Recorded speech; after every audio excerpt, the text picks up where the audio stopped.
Joined by South African captain Aiden Markram. Aiden, very, very tense finish, thrilling finish, 115 midway. What were the thoughts? And also tell us your thoughts about the pitch. Yeah, we weren't overly chuffed at the halfway stage.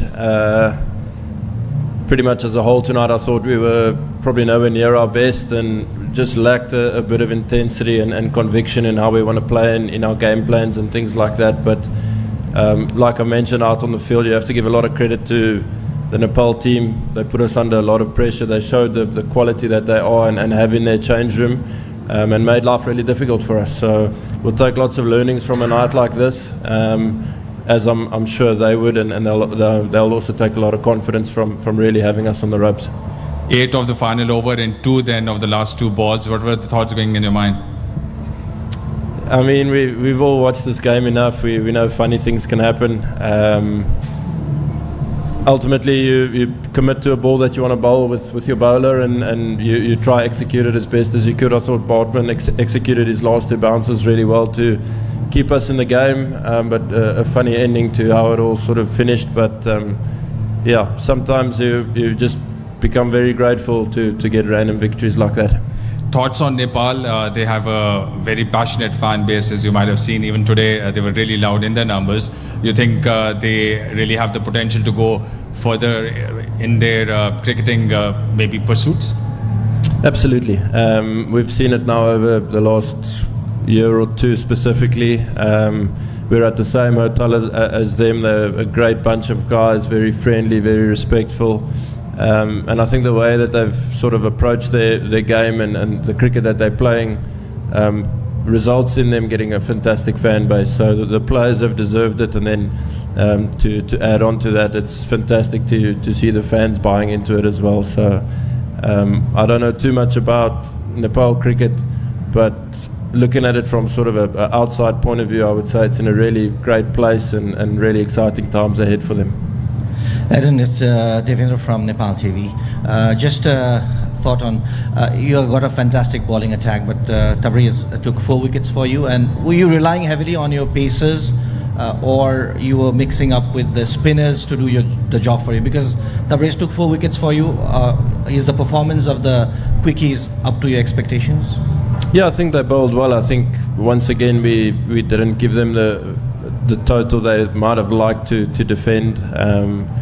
So you do have to be really appreciative that they've kept us in the game and managed to get it down to the last over. Our fast bowling unit has been bowling really well this competition, and you want to back that and give them the freedom and let them sort of feel that they can win you games on any wicket really. So I thought they bowled well tonight. Shamsi was excellent. It's fantastic to have him back in the team, to get an opportunity to get some time in the middle and to bowl the way he did. So from a bowling point of view, not too many concerns, but a lot of learning can take place in the other 2 facets, I feel.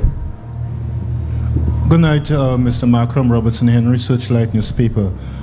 Still on tonight, but just a different topic. St. Vincent and the Grenadines, their first game under lights ever. You have played around the world. Can you just tell us your thoughts on the quality of the lighting and what you think of the facility? Yeah, I've got nothing bad to say about it. Everything was really good. I thought both scores were under par with the bats. I don't think the wicket reflects the sort of the scores that were scored on that pitch, and the lights seemed really good. So all in all, I would say a massive tick in the box for the stadium and the facility. What is your strategy in last over? Sorry? What was South African strategy in last over? To keep really simple, we thought if we were still hitting a hard length, the odd one would shoot low and we could keep the stumps in play.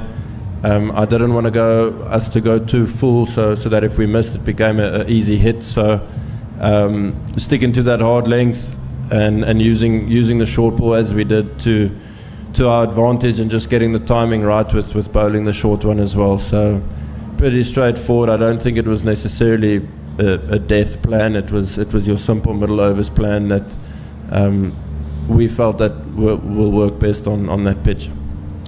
Captain, it was Maharaj in the last game that won the match for you, and it was Samse today. But you only have a place for one spinner, considering your pace attack. So now the game is on West Indies wicket. Is it a selection headache to have? Are you happy with that, or how tough is it to select the team? Yeah, for sure. Moving forward, if conditions are going to be like that, we'd love to pick the both of them. So obviously, I've explained the reasons behind the switch for the two of them to give Shamo some game time. But if wickets are going to be playing like that, we back the both of them to be in our 11 and to make a massive impact for us.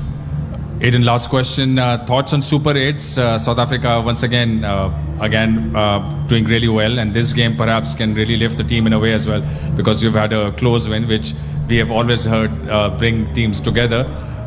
So thoughts on Super 8s and a shot at the trophy? What is the dream?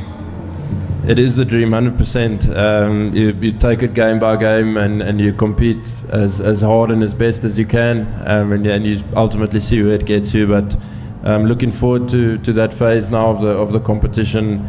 Really grateful that we are in the Super 8s, and hoping that we can put a more complete game of cricket together now that we move forward to the business end of the competition. All the very best for the business end then. Thank you. Thank you very much. Thank you.